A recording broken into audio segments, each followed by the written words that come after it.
What if I told you that the man after God's own heart committed premeditated murder? That Israel's greatest king started out as a kid forgotten by his own family, and that his final days were marked by blood and betrayal inside his own palace?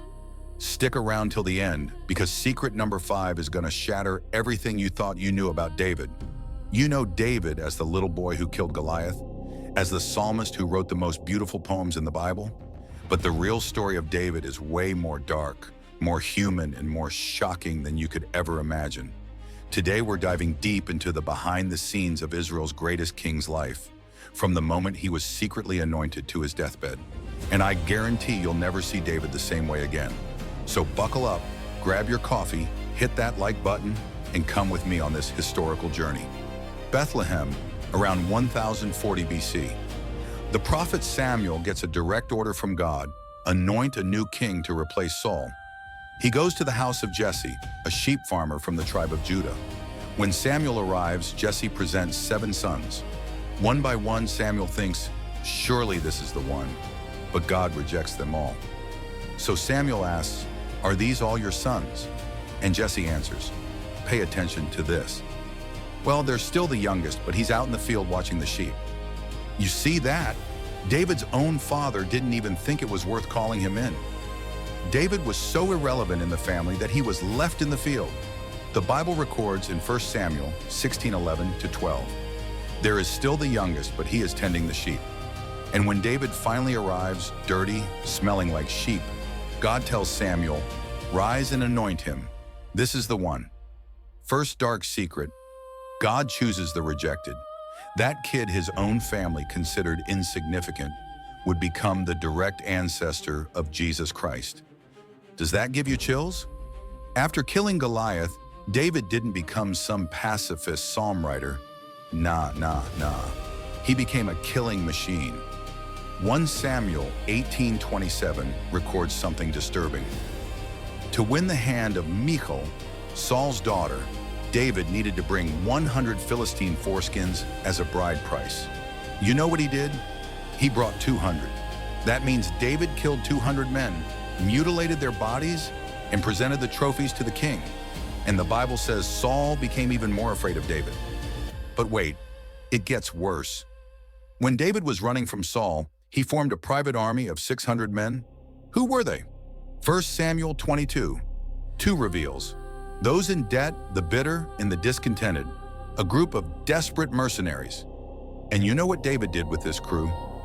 Violent raids.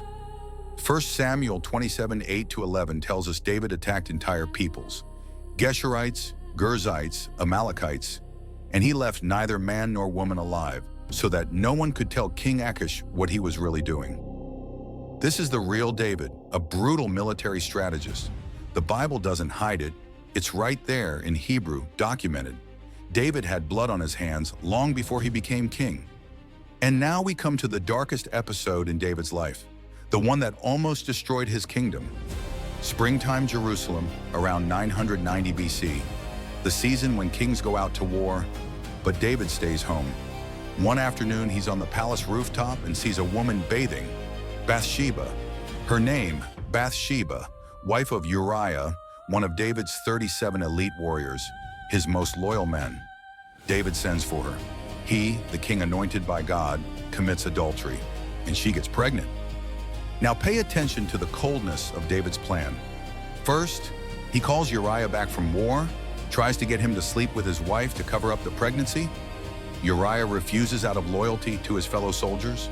Second, David invites Uriah to dinner, tries to get him drunk. Even drunk, Uriah doesn't go home. Third, so then, David writes a letter using Uriah's own hand as the courier, ordering General Joab, put Uriah on the front lines where the fighting is fiercest, then withdraw from him so he will be struck down and die. Yeah, you heard that right. David murdered an innocent man, one of his best soldiers, to cover up adultery. And then, 2 Samuel 11:27. After the time of mourning was over, David had her brought to his house, and she became his wife and bore him a son. Perfect, right? Crime covered up, power maintained. But the thing David had done displeased the Lord. 2 Samuel 11:27b. And then God sends the prophet Nathan with a devastating parable that exposes David publicly. The divine sentence in 2 Samuel 11:27b, 12:10. Now, therefore, the sword will never depart from your house. And this was fulfilled literally. David and Bathsheba's son dies. His own sons turn against him. His family becomes a battlefield.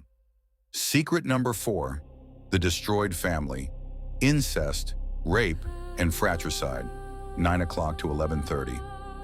And now the story gets way heavier. If you're sensitive to this stuff, you can skip to the next chapter.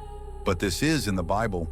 David had many wives and many sons, and Nathan's prophecy starts coming true inside the palace itself. Amnon and Tamar. Amnon, David's firstborn son, becomes obsessively infatuated with his half-sister Tamar. He pretends to be sick, lures Tamar to his room, and rapes her. 2 Samuel 13:14. But he refused to listen to her, and since he was stronger than she, he raped her. After the rape, Amnon hates her and throws her out. Tamar is devastated. Absalom. Tamar's brother Absalom is furious.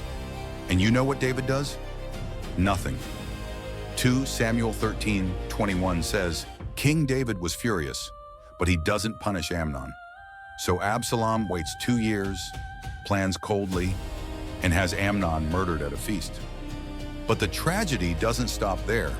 Absalom later conspires against his own father, leads a rebellion, takes Jerusalem, and get this, sets up a tent on the palace rooftop and publicly sleeps with his father's concubines, 2 Samuel 16:22, to humiliate him.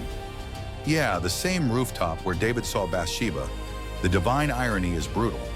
And in the end, Absalom dies in battle, hanging by his hair from a tree, pierced by spears, and David weeps.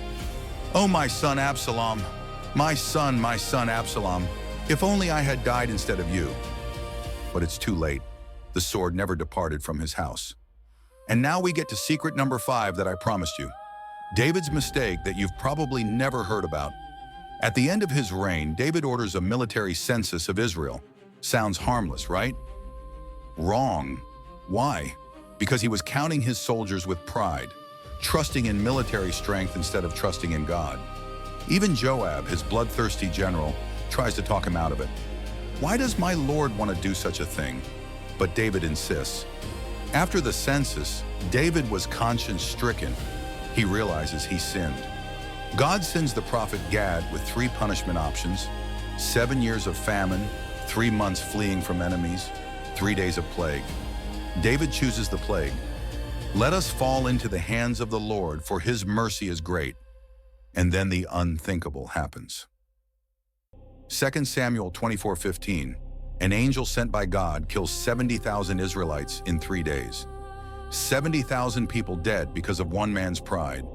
When the angel is about to destroy Jerusalem, David finally cries out, I have sinned. I am the one who has done wrong.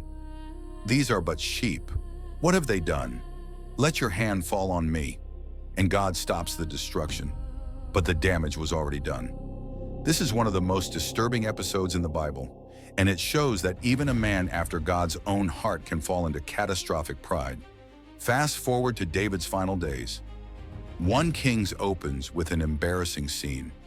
When King David was very old, he could not keep warm even when they put covers over him. The great warrior is now a frail old man who can't even stay warm. His servants bring a young woman, Abishag, to care for him and keep him warm. But the Bible makes it clear, but the king had no sexual relations with her. David is at the end, and it's in this moment of weakness that his son Adonijah decides to proclaim himself king. He throws a party, invites his brothers and officials, sacrifices animals, and declares, I am king. But he doesn't invite Nathan, the prophet, Benaiah, commander of the guard, and especially Solomon, the son God promised would be king. Bathsheba and Nathan rush to David and alert him. And even though he's weak, David acts immediately. Solomon will ride my mule, be anointed king today, and everyone will know who I chose. And so, while Adonijah was celebrating his coronation, he hears Solomon has been anointed king. 1 Kings 1, 49-50. At this, all Adonijah's guests rose in alarm. Adonijah, in fear of Solomon, went and took hold of the horns of the altar. Even on his deathbed, David was still a strategist. Till the end, he controlled his legacy. And now we come to David's final words, and they are surprising. First, he gives noble advice to Solomon. I am about to go the way of all the earth. So be strong, act like a man, and observe what the Lord your God requires. Walk in obedience to him, so that you may prosper in all you do. Beautiful, right? Words from a wise father.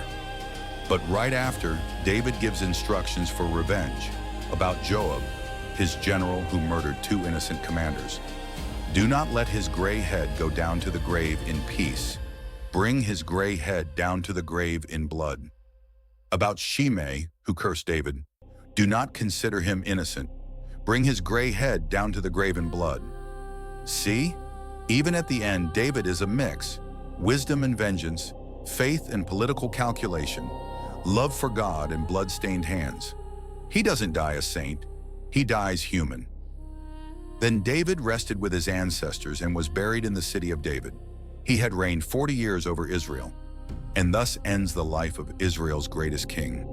So, what did we learn about David? He was the rejected boy chosen by God, the brutal warrior who conquered an empire, the adulterer and murderer who broke the commandments, the negligent father whose family self-destructed, the prideful king who caused 70,000 deaths, the frail elder who still manipulated power, and the man of faith who wrote the most beautiful psalms in history. How is this even possible?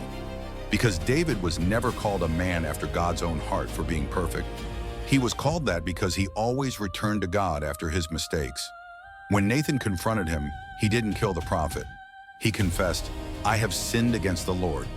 2 Samuel 12:13. When Shimei cursed him, he didn't take revenge immediately. He said, leave him alone. It may be that the Lord will look upon my misery. 2 Samuel 16:11-12.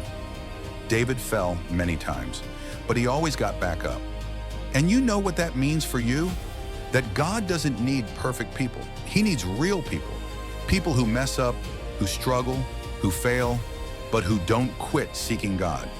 If David, and with all this dark history, was still used by God to write the word, to be the ancestor of Jesus Christ, to be a model of repentance, then there's hope for all of us.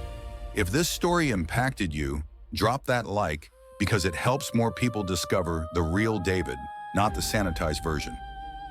Comment below, which of these 7 secrets shocked you the most? Was it Uriah's murder, the census, the destroyed family? And subscribe to the channel because next week we're talking about Solomon. And trust me, his story is just as dark as his father's. God bless, and remember, you don't have to be perfect. You just have to be real. See you next time.